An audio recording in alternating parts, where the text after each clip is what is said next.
కళ్యాణి కథ రచన రంగనాయకమ్మ గారు. చదువుతున్నది దేవి. చూడగానే ఒక లైక్ చేయండి. మరి 15వ ఎపిసోడ్లోకి వెళ్ళిపోదామా? కళ, నేను జయనే. నీకు ఈ సంగతి తెలుసా? నువ్వు జయ్యవనే సంగతి తెలియదా? అది చెప్పాలా? అదిగాక ఏం సంగతి జయ? ముందు నీ ఆరోగ్యం మాట చెప్పు. నెలలు నిండుతున్నాయి, సెలవు పెట్టావా? 6 నెలల దాకా పెట్టాలే. జీతం కొంత తగ్గుతుంది. ఏం పర్వాలేదులే. అవసరమైతే నాకు రాయి. డబ్బు కోసం బాధపడకు. నువ్వు చెప్తానన్నది ఏమిటి? మొన్న విజయ జయరామ్కి ఫోన్ చేస్తే వాడు చాలాసేపు తీయనే లేదుట. మళ్ళీ చేస్తే పలికాడు. కానీ ఏముంది మీతో మాట్లాడడానికి? అమ్మకి మాయ మాటలు చెప్పి మాకు రావాల్సిందంతా కొల్లగొట్టేశాడు. ఇంకా ఏ మొహం పెట్టుకొని మాట్లాడతావు మాతో అన్నట్ట. అసలు విజయ్కి అర్థమే కాలేదంట. వన్య ఎంత బాధపడుతోందో తెలుసా అన్నాడంట. అలా కాసేపు మాట్లాడితే పొలం సంగతి ఎత్తాడట. లావణ్య కూడా ఫోన్ అందుకుని ఇక మీతో మాకేం సంబంధం అనేసి పెట్టేసిందట. విజయ్ని అడుగు, అది బాగా చెప్తుంది. మా అమ్మ పొలాన్ని మాకు కూడా ఇచ్చిందని వాళ్ళకి తెగ ఏడుపుగా ఉందిట. జయరామ్కి కూడా బుద్ధి లేకపోయింది ఏమిటి? జయరాం బావకి ఎప్పుడూ బుద్ధి లేదు. ఇప్పుడు ఇంకేం వస్తుంది? వాళ్ళతో మాట్లాడకపోతే మీకు గడవదా? ఊరుకోండి. జయరాం అమ్మని కూడా పలకరించడం లేదు. అత్తయ్య లెక్క చేయలేదులే. అత్తయ్యకి ఆ పలకరింపులు కావాలా? అసలు లావణ్య వదిన ఇంత చెత్తగా తయారైందంటే మీ అమ్మకి తెలుసా? తెలిసినా వాళ్ళేమనరు. వాళ్ళు ఆ కూతుర్ని నెత్తినెక్కించుకుంటారు. ఒక్కసారి కూడా మందలించరు దాన్ని. అది వచ్చినప్పుడు దాన్ని ఏమన్నా అంటే అది అప్పటికప్పుడే బ్యాగ్ తీసుకొని వెళ్ళిపోతుంది. అసలు మీ అమ్మ వాళ్ళే దాన్ని అలా తయారు చేశారు. ఎప్పుడు ఏం చెప్పాలో అప్పుడు అది చెప్పరు. మా అమ్మ అదే అంటుంది. ఆ భార్యాభర్తల సంగతి మర్చిపోయాం. ఇంకా ఇప్పుడు ఎందుకు? మొన్న వాళ్ళ ఇంటికి బలరాం వెళ్తే వాళ్ళు అసలు కాసేపు కూడా మాట్లాడలేదంట. వీడు కుర్చీలో కూర్చుని మాటలు లేకుండా ఉండిపోయాడట. మీ అమ్మతో ఎందుకు పోట్లాడవు? నువ్వు మీ అన్న గట్టిగా ఉంటే ఆ పొలం అంతా వెనక్కి వచ్చేస్తుంది అందట. వీడు నవ్వి వాళ్ళిద్దరూ మా అక్క చెల్లెళ్ళే కానీ పరాయి వాళ్ళ వదిన అందట. తర్వాత సరే నాకు టైం లేదు అని అక్కడ అన్నాల టైంకి ఉండకుండా వచ్చేసాడట. అత్తయ్యకి చెప్పావా ఇదంతా? చెప్తే బాగా నవ్వింది. కళ, నేనే విజయ్ని. ఇప్పటిదాకా జయ ఏదేదో చెప్పింది. ఇంకా నువ్వేం చెప్తావు తల్లి? చాలా ఇబ్బంది మాటే. మనకి సంబంధాలే ఉండవు అన్నాడే జయరాము. నువ్వు నవ్వి మంచి మాట చెప్పావురా తమ్ముడు అనవలసింది. అలా అన్నావా? అమ్మో, అలా అంటానా? జయరామ్ అలా అనగానే నాకు ఏడుపు వచ్చేసింది. అయితే నీకు అందిన 12 ఎకరాలు వాళ్ళకే అప్పచెప్పేశాయి. ఏడుపు ఎందుకు? ఆ పొలం నా పేరుని ఇంకా రిజిస్టర్ అవ్వలేదు. అది ఇంకా అమ్మదే. నేను ఆ పొలాన్ని జయరాంకే ఇస్తానంటే అమ్మ ఒప్పుకుంటుందా? నన్నే తిడుతుంది. అలా చేస్తానంటే నాకే ఇవ్వదు. సరే, నిన్నే తిడతాను. జయరాం మాట్లాడకపోతే నీకెందుకు అంత బాధ? ఏమో, చక్కగా బ్రతికున్న వాళ్ళం సంబంధాలు లేకుండా అవుతామా? అది సరే కానీ నీ సంగతి చెప్పు. ఆ శంకర్రావు నీతో మాట్లాడుతున్నాడా? అతను మాట్లాడేదేంటి? నేనే మాట్లాడను. అది కాదే కళ. అప్పుడెప్పుడు అయిందిలే. ఇంకా అదే గుర్తుపెట్టుకుంటే ఎలాగా? నీకు రేపు కూతురో కొడుకో అతనితో కలిపి బతికితేనే బాగుంటుంది కదే. నాకు జరిగిన అవమానం నీది కాదు కాబట్టి ఇలా చెప్తున్నావు. అవుననుకో. అయినా మగదిక్కు లేకుండా జన్మ అంతా ఎలా బ్రతుకుతావే? ఆ మగదిక్కు నాకు నిజం దిక్కు అయితే కదా. అదే నిజమేలే. అయినా నీకు ఇలా జరగడం ఏమిటి అని నాకు చాలాసార్లు బాధగా అనిపిస్తుంది. ఎలాగైనా నువ్వు అతనితో కలిసిపోతే విజయ, నా మీద నీకు అంత ప్రేమ ఉంటే ఎప్పుడైనా నా అవసరం ఉంటే వచ్చి సాయం చేయి. అలాంటి దిక్కు చాలు నాకు. అయితే అతన్ని అసలు మొదట ఎలా నమ్మావు? ఈ మాట 100 సార్లు అడిగావు. చెప్పాను. మీరు అదృష్టాలు దురదృష్టాలు అంటారుగా. ఆ దురదృష్టం ఏదో పట్టింది నాకు. అంతేకాదు అదృష్టం కూడా పట్టింది. లేకపోతే కూతురో కొడుకో ఎలా దొరుకుతారు? అంతవరకు మాట్లాడి ఊరుకో. ఆ మనిషి పేరెత్తకు. సరేలే కానీ జయ, నేనెప్పుడు నీ గురించే మాట్లాడుకుంటూ ఉంటామే. మాట్లాడుకోండి, నాకు సహాయంగా ఉండండి. అది కావాలి నాకు. అంతేగాని మొగదిక్కు అనకండి. కాదే, అతను తప్పు తెలుసుకుంటే అతనితో నేను మాట్లాడి గడ్డి పెట్టనా? నేనే నీతో మాట్లాడిస్తున్నాను అని అనుకుంటాడు. నిజమేలే కానీ నాకు బాగా ఆశ్చర్యంగా ఉందే కళ. నువ్వు రేపో మాపో ప్రసవిస్తావు. అది తెలిసిన అతను పలకరించలేదంటే? పలకరించినా నేను పలకనని అతనికి బాగా తెలిసింది నా తత్వం. నీ తత్వం తెలిస్తే అతని తప్పులన్నిటికీ అతను సిగ్గుపడాలి. నిన్ను క్షమార్పణలు కోరాలి. విజయ, నేను ఇక మాట్లాడలేను, కాసేపు పడుకుంటాను. అతనితో రాజీ బేరాలేవో చేసి నాకు అవమానాలు చేయకు. అలా చెయ్యనని చెప్పు. అమ్మో, నీకు చెప్పకుండా నీ ఇష్టం లేని పని చేస్తానా?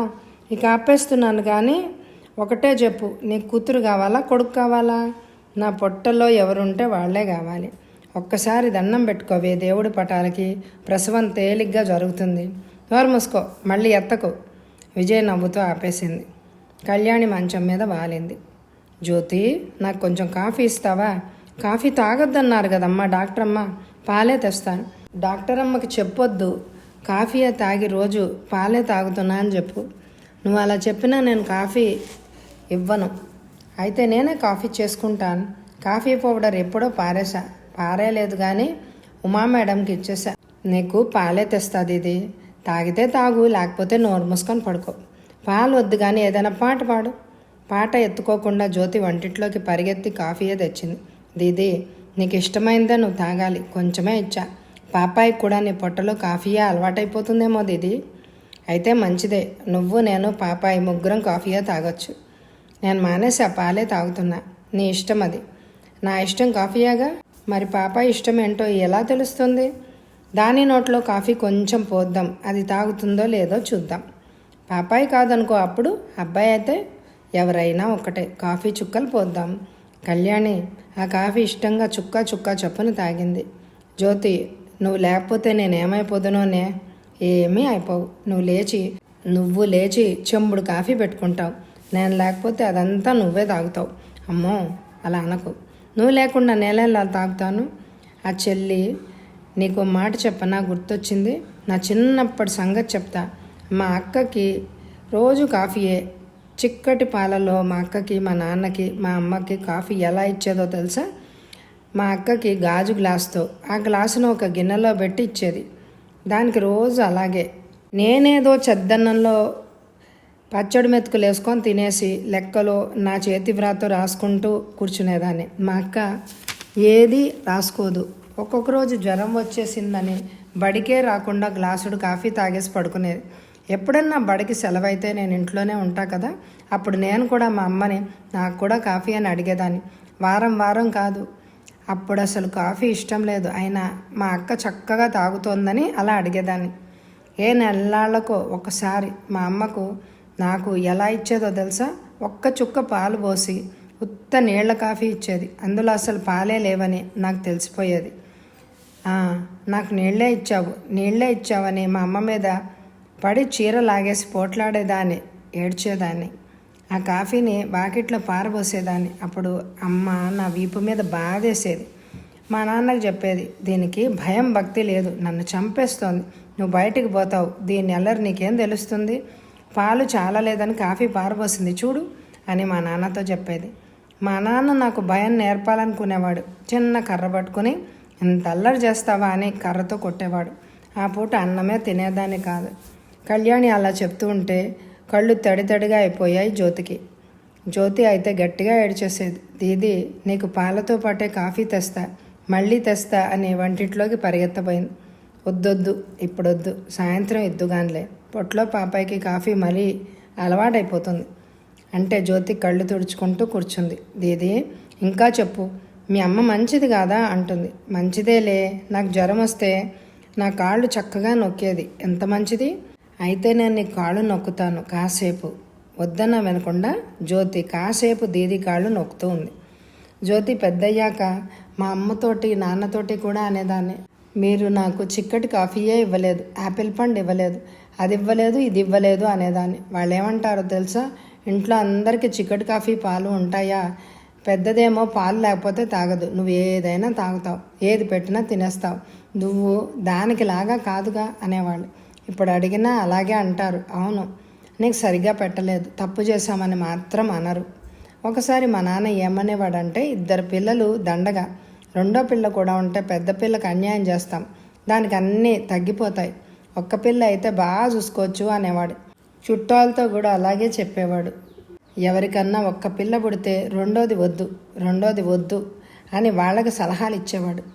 నేను చిన్నదాన్ని కదా, రెండోదాన్ని నన్నేం చేస్తారు అని నాకెప్పుడు భయంగా ఉండేది. ఎందుకో నాకెప్పుడూ భయమే. ఆ మాటలే జ్యోతికి అర్థం అయ్యేవే కావు. ఆయన దీదీకి ఏదో బాధ జరిగింది అని మాత్రం అర్థమయ్యేది. దీదీ ఒక పాట పాడుతా అంటూ ఉంటుంది. అవునే పాడు అనగానే ఏదో ఒకటి ఎత్తుతుంది. జ్యోతికి ఒకసారి తుమ్ బిన్ జీవన్ కైసా జీవన్ అంటూ అవే మాటలు అదే రాగంతో 10 సార్లు పాడింది. నువ్వు లేని జీవితం ఏం జీవితం అంటున్నాడు. జ్యోతి, నీలాంటి చెల్లెలు లేకపోతే నా జీవితము ఏం జీవితము? మరి నీకు తెలుగు పాటలేవి రావా? వచ్చు ఒక్కటి. ఎందుకే నీకింత తొందర ఓ చిలుక నా చిలుక ఓ రామ చిలుక అంటే ఏంటిది ఇది అంది. అమ్మో నాకు తెలియదే. తన చిన్నప్పటి విషయాలు జ్యోతితో చెప్పడమే శాంతిగా ఉంటుంది కళ్యాణికి. జ్యోతి, నాకు తల్లి తండ్రి ఉన్నారు, తోడబుట్టిన అక్క కూడా ఉంది, పెద్దమ్మ మేనమామ ఉన్నారు. కానీ వీళ్ళెవ్వరూ మా వాళ్లే అనిపించరు, మా మనుషులే అనిపించరు. మా మేనత్త ఒక్కతే నా మనిషి అని అనిపిస్తుంది అని చెప్తూ ఉంటుంది. ఎందుకో భయం, ఏదో భయం. ఒక సైకాలజిస్ట్ దగ్గరికి వెళ్ళింది. బ్యాంకు పనుల్లో భయంగా ఉండదు, అక్కడ ఎదురయ్యే పనులన్నీ చేస్తాను. ఇంట్లోకి వస్తే భయం, ఏ రాత్రి అయినా బిడ్డ పుట్టేస్తుందేమో అని అనుకుంటాను. అలా జరగదని డాక్టర్ చెప్పినా అది కాకపోతే ఇంకేదో భయం అని చెప్పింది. మీ భర్తను కూడా తీసుకురావాలి అంది ఆవిడ. కళ్యాణి కొంచెం నవ్వింది. అది జరగదు, అతన్ని వదిలేశాను అని అంది. భర్తని వదిలేయడానికి ధైర్యం ఉంటే ఇంకా భయం ఎందుకు? మంచి జీతం ఇచ్చి మంచి పని అమ్మాయిని పెట్టుకోండి.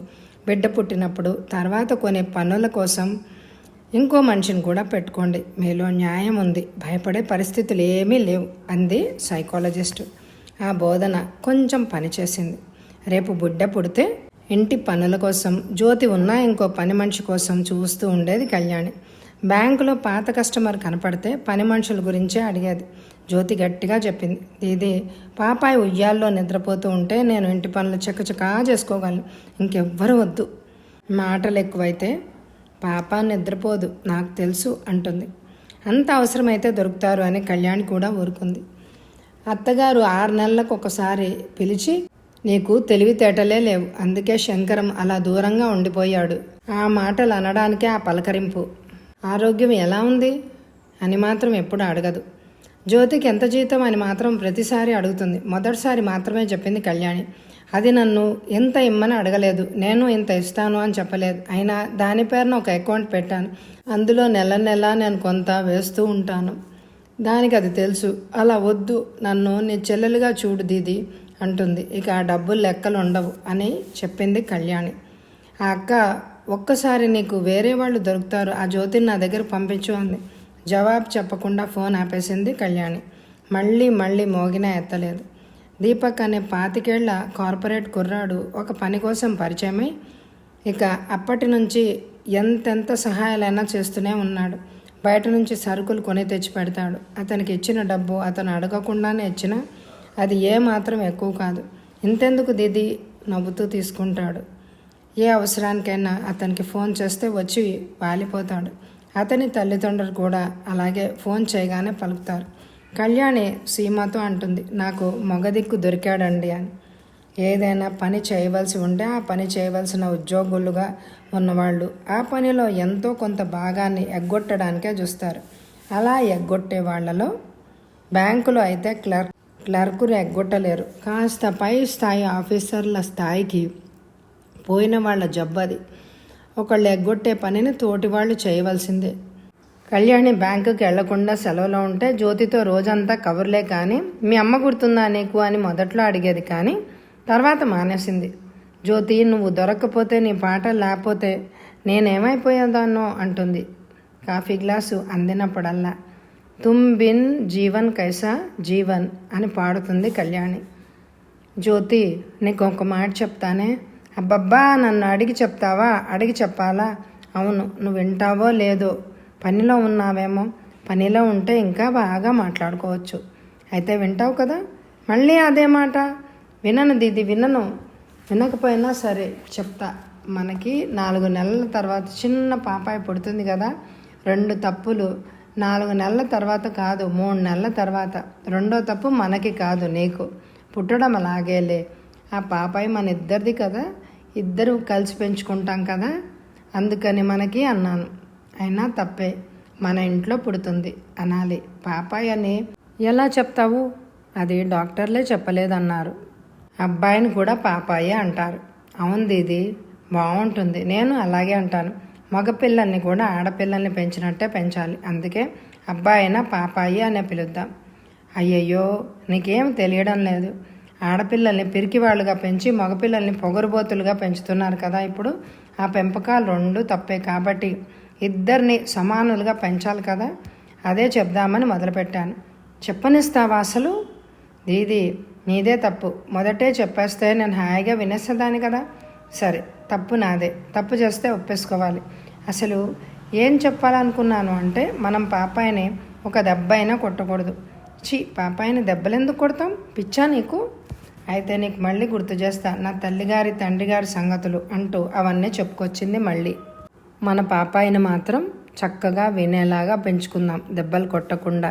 అటు ఆడపిల్లలాగా కాకుండా ఇటు మగపిల్లవాడిలాగా పొగరుగా కాకుండా పెంచుకుందామే అని అనుకున్నారు వాళ్ళిద్దరూ. హాయిగా నవ్వుకున్నారు. కళ, నాకు చెత్త సంగతి గుర్తొచ్చిందే. 12 దాటింది ఇప్పుడు టైము.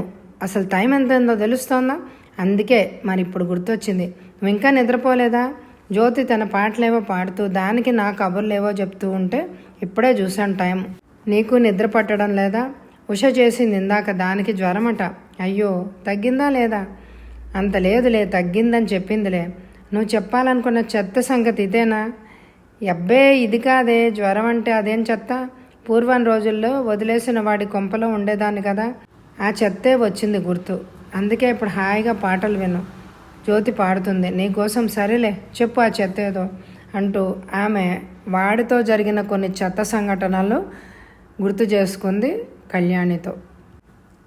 కళ్యాణి, జ్యోతి, ఉమాబాయి రోజు తిరిగే ఇంట్లో పాపాయి ఉయ్యాల్లో అవతరించింది. తల్లి కడుపులో ఊగే ఉయ్యాల్లో ఊగుతూ ఉంది. కళ్యాణికి పుట్టిన బిడ్డ అంటే మొదట్లో 2 రోజులు నచ్చలేదు. బిడ్డను ఒళ్ళో పెట్టుకుంటే శంకర్రావే గుర్తొచ్చేవాడు. ఎంత మోసం చేశాడు తనే అని. ఏ బిడ్డ పుడితే ఆ బిడ్డే కావాలి అనుకున్న కళ్యాణి ఆ బిడ్డ సంతోషంగా అయింది. అయితే ఆత్రంగా చూస్తుంది బిడ్డ రంగుని. చక్కని చామన ఛాయ, అదే రంగు కోరుకుంది కళ్యాణి. తెల్లటి తెలుపు లేనందుకు తన కన్న తల్లే తనని నిర్లక్ష్యం చేసింది.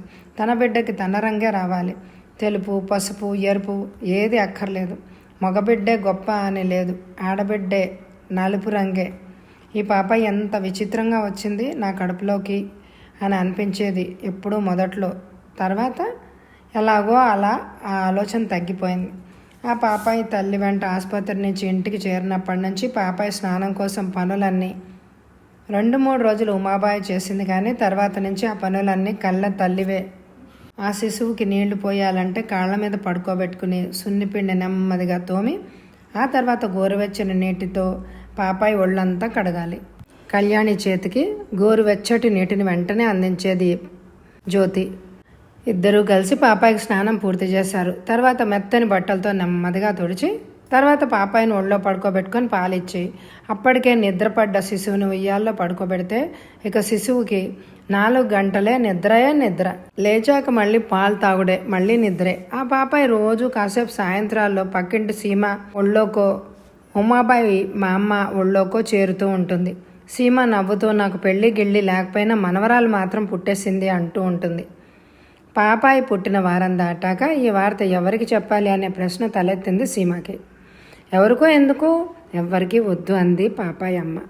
మా అక్క అస్సలే వద్దు, అక్కకి చెప్తే శంకర్రావుకి చెప్పినట్టే అంది పాపాయి అమ్మ. సరేలే, అతనికి కాదు కానీ నారాయణ గారు మంచివాడు కదా, అతనికి చెప్తే. ఎందుకు మేడం, ఎవరికైనా ఎందుకు అని కళ్యాణి ప్రశ్న. మొదట నెలంతా అలాంటి వాదనలతోటే గడిచింది. ఆ నెల చివరికి పాపాయి గురించి నారాయణ గారికి తెలియచేయాలని కళ్యాణికి కూడా అనిపించింది. నిజమే, అన్నయ్య గారికి రాస్తాను అంది. అలా రాయమని సీమ గట్టిగా ప్రోత్సహించింది. అన్నయ్య గారు, సంతోషమైన వార్త మీతో పంచుకుంటున్నాను. ఇప్పటికి 10 నెలల కిందట అత్తిల్లు అనే నరకం నుంచి బయటపడ్డాను కదా. సరే, నేను గర్భవతిని అని చెప్పారు. ఆ గర్భాన్ని తీయించి వేసుకోవాలని కూడా అనుకున్నాను. అయినా అలా చేయలేకపోయాను. నెల రోజుల కిందట నాకు పాపాయి కలిగింది. ఆరోగ్యంగానే ఉంది. జ్యోతి అనే తల్లిదండ్రులు పోయిన 14 ఏళ్ల అమ్మాయిని నా చెల్లెలుగా నా ఇంట్లో పెట్టుకున్నాను.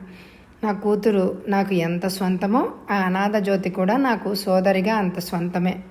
ఇద్దరం కలిసి పాపాయిని పెంచుతున్నాం. నాతో పాటే బ్యాంకులో పనిచేసే సీమా మేడం కూడా నా తల్లిదండ్రుల్ని మించిన అండ. అన్నయ్య గారు, నా ఆనందాన్ని మీరు కూడా పంచుకోవాలని మీకు రాస్తున్నాను. ఇలా మీ చెల్లెలు కళ్యాణి. ఆ ఉత్తరం కాపీ కళ్యాణి అక్కకు కూడా చేరింది. నారాయణ వల్ల, లావణ్య వల్ల ఆ వార్త శంకర్రావు తల్లి చెవుల్లో పడి ఆమె కొడుకు చెవుల్లో తర్వాత పడింది. అసలు కళ్యాణిని తల్లిదండ్రులు ఎందుకు వదిలేశారు అనే సందేహానికి జవాబు శంకర్రావు తల్లికి లావణ్య ద్వారానే దొరికింది. చిన్న కులం అని.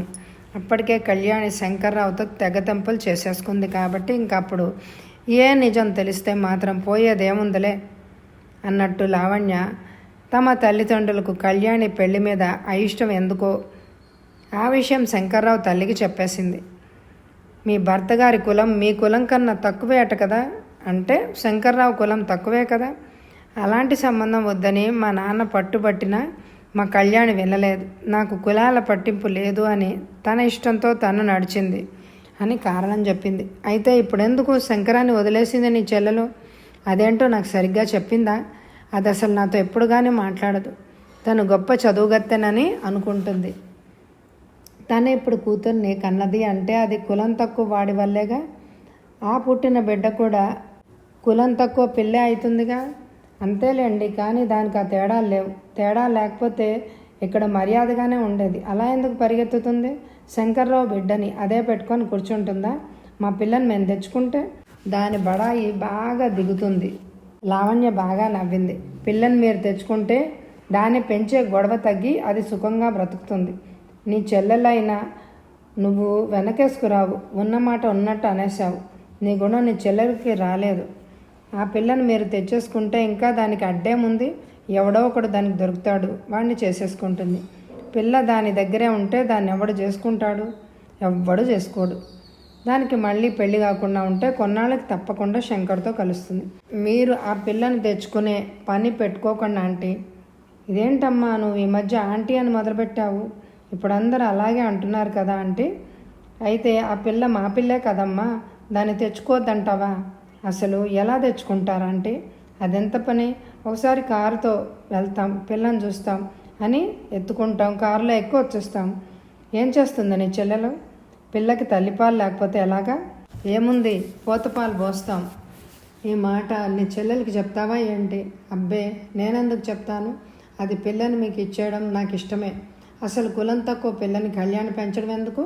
మా అమ్మ నాన్న వాళ్ళు అంటుంటారు పిల్లని మీకే ఇచ్చేసి అది వేరే పెళ్లి చేసుకోవాలని మా వాళ్ళ ఉద్దేశం. అలాగా? అయితే పిల్లని దాని దగ్గర ఉంచేస్తాంలే. ఏమో అంటే మీరే ఆలోచించుకోండి. కళ్యాణి జాతకం ఇస్తే ఎలా ఉందో నేను చూద్దును. ఇవ్వదుగా, అసలు దానికి జాతకం లేదులేండి. ఒకసారి వెళ్ళరాదు నువ్వు అక్కడికి? అబ్బే, దానికి ఇష్టం ఉండదండి. కళ్యాణికి కూతురు పుట్టిందనే వార్త శంకర్రావుకి పెద్ద కీర్తయింది. నాకేదో జబ్బని, ఇంపార్టెంట్ అనే కానీ మొగాడిని కానని ఈ మధ్య వాళ్ళు వీళ్ళు వాగుతున్నారులే. నేను మొగాడిని కాకపోతే నా పెళ్ళానికి కూతురేలా పుట్టింది అంటూ శంకర్రావు తెగ ప్రసంగిస్తున్నాడు. అందరి దగ్గర కేసులు ఎక్కువగా లేని లాయర్ దగ్గరికి వెళ్ళాడు. లాయర్ ముందు ఒక డబ్బు కవర్ పెట్టి ఈ సమస్యని కొంత దాచి కొంత చెప్పుకున్నాడు. ఆ పిల్లని కోర్టు ద్వారా తెచ్చుకోవడం ఎలాగా అని అడిగాడు. ఆ లాయరు చట్టాల్లో ఉన్న మాటే అని చెప్పాడు. అంత చంటి పిల్లల్ని తల్లి నుంచి విడదీయడానికి కోర్టు ఒప్పుకోదు. 5 ఏళ్ల వరకు పిల్లలు తల్లి దగ్గరే ఉండాలి. ఆ తర్వాతే తండ్రి పిల్లల స్వాధీనం చేసుకోవచ్చు. అయితే 5 ఏళ్ల దాకా ఆగాల. ఎలాగో ఒకలాగా తెచ్చేసుకుంటే పిల్లని ఎత్తుకుపోయారని ఆమె కోర్టుకు వెళ్ళిందంటే మీకు శిక్ష తప్పదు కదా. ఆ లాయర్ శంకర్రావుకి నచ్చలేదు. ఇంకో లాయర్ ముందుకు వచ్చినాడు ఇంకో డబ్బు కవర్తో. ఆ లాయర్ కూడా అంత చిన్న పిల్లని తల్లిపాలు లేకుండా పెంచడం ఎందుకు? తల్లినే పెంచనివ్వండి. 4 ఏళ్ళు పోయాక చూసుకోవచ్చు.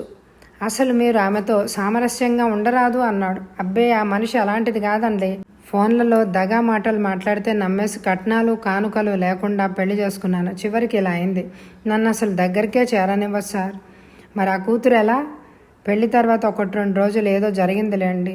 అయినా ఆమె అటు పోయాక అక్కడ ఇంకేమైనా జరిగిందా అనే నాకు డౌట్లేండి. ఇప్పుడు ఇలాంటి కేసులు చాలా వస్తున్నాయి. రక్త పరీక్షలు వంటివి ఉన్నాయిలేండి.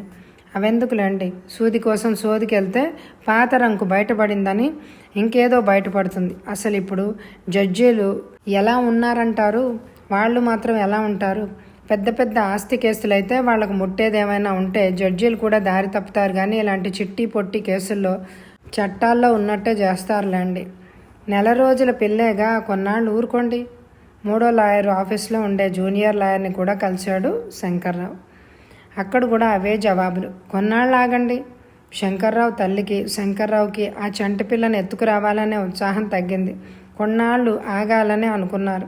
శంకర్రావుకి ఒక ఆశ ఉంది. పిల్ల తన దగ్గర ఉంటే తనకే పుట్టినట్టు తేలుతుంది.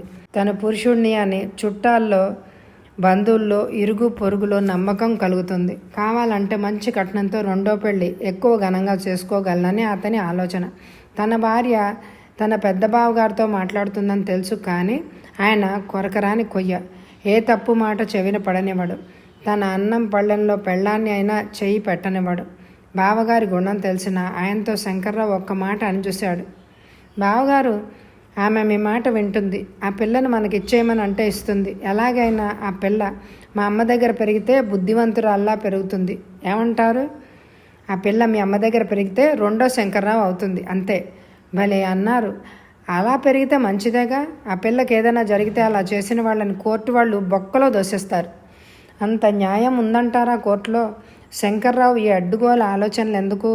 నువ్వు నీ తప్పులేమన్నా ఉంటే దిద్దుకోరాదు. నా తప్పులే. భలే అన్నారే. కట్నం లేదని ఆ మనిషే సిగ్గుతో చావడం.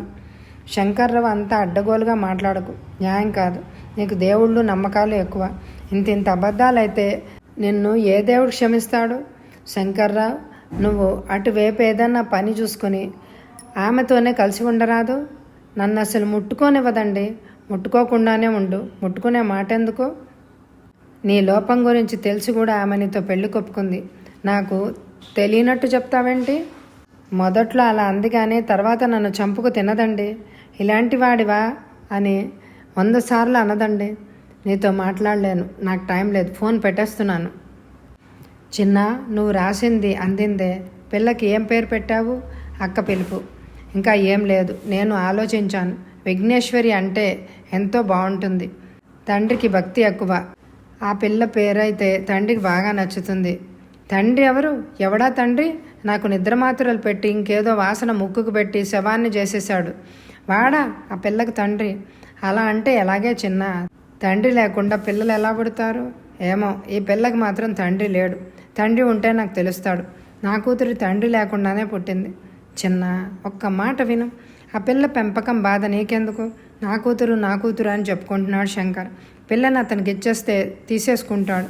చూడు, నిన్ను అక్క అని పిలవాలా? తోబుట్టువు అయిన మనిషి చెల్లెలతో ఇలా మాట్లాడదు. నా మీద కోపం వస్తే వచ్చిందిలే. ఒక్క మాట విను. శంకర్ నీకు ఇష్టం లేడు. పిల్లని అతనికే ఇచ్చేసి నువ్వు ఇంకో పెళ్లి చేసుకో. అదే సుఖం నీకు. నువ్వైతే నీ కొడుకుని వదిలేయగలవా? బావతో ఇబ్బంది వస్తే తప్పకుండా పిల్లాన్ని తండ్రికే అప్పగిచ్చేస్తాను. నువ్వు అక్కవి కాదు కాబట్టి లావణ్య, నువ్వు అలా చేయగలవు, నేను అలా చేయలేను. చెల్లి, నీకు మాట చెప్పనా? రాత్రంతా అదే గుర్తు నాకు. రాత్రి లేపేస్తే అప్పుడే పాడేద్దునుగా. పోనీలే, ఇప్పుడు పాడతా. పాట కాదే తల్లి, నాకు గుర్తు. ఎంత చెత్త మాటో అసలు చెప్పకూడదు. అంత చెత్తదా అయితే చెప్పొద్దు, మర్చిపోదు. ఇది దీది అని అంటే అన్నావు, కానీ అక్క అని కూడా అనవే. అలా అంటే నేను అక్కనైనట్టు అనిపిస్తుంది. సరే, అలాగే అంటాలే అక్క. ఏదో చెప్తా అన్నావు, చెప్పక్క. అబ్బా, ఎంత బాగుందే. ఏది నీ చెయ్యి, ముద్దు పెట్టుకుంటాను. ఇప్పుడు కాదక్క, నీకు కాఫీ ఇచ్చినప్పుడు ముద్దు పెట్టుకో. అప్పుడు మళ్ళీ పెట్టుకుంటాగా. ఏదో చెప్తానన్నావు, చెప్పక్క. ఇంత లేట్ చేస్తావేంటి? అయితే విను. వాడు నన్ను ఆ రోజు ఎంత బండతిట్లు తిట్టాడో తెలుసా? ఆ క్షణంలోనే వాడిని వదిలేయాలి అని అనుకున్నాను. వాడు దొంగ వెధవని తెలిసిపోయింది. అది కాదు దీది. అక్క, నువ్వు రాధ దీదీతో చెప్పినప్పుడు విన్నాను. వాడు ఎలా తిట్టాడో అప్పుడు నీ కాలికి చెప్పులేదా? దాన్ని తీసి అలా చేస్తే వాడు ఊరుకుంటాడా? అందుకే 4 లెంపకాయలు తిని ఉన్నాను. వాడి నుంచి పూర్తిగా బయటపడాలి, కానీ వాడిని నేను కొట్టి, నన్ను వాడు కొట్టి, అబ్బే. అవునులే, ఆ తిట్టిని గుర్తు చేసుకోకక్క. అయ్యో, నేను గుర్తు చేసుకుంటానా? అదే గుర్తొస్తూ ఉంటుంది. మరి వాడు అలా తిట్టాడని మన పాపాయికి చెప్పాలా వద్దా? చెప్పేయాలి కదా. ఈనాటికి అది వింటుందిలే అక్క. వానాకాలంలో కళ్యాణి తల్లిదండ్రులు ఉండే 150 ఏళ్ల నాటి మట్టి గోడల పెంకుటిల్లు మట్టి కుప్పై కూలిపోయింది.